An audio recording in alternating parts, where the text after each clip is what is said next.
నా పేరు కొందుర్తి రెడ్డయ్య. నేను ఆర్మీ రిటైర్డు. నాకు 2014లో ఈ స్థలం ఇచ్చినారు.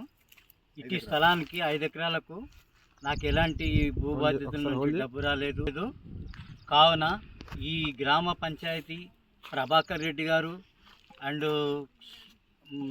ఆయన నరసింహారావు గారు, ఈ గ్రామ పెద్దలంతా కలిసి తన ఇంట్లో కూర్చొని అందరికి చెక్కులు ఇచ్చారు.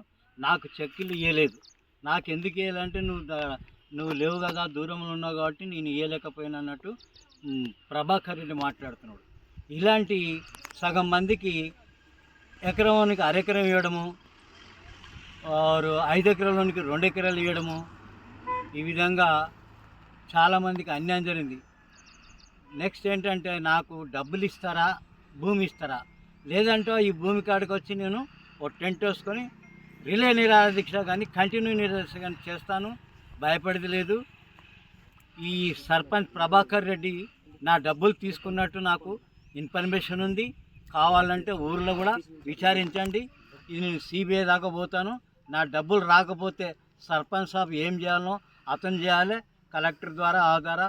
లేదంటే నా డబ్బు తీసుకున్న నా డబ్బు నాకు రిటర్న్, నేను భూమి కాడికి రాను. జై హింద్.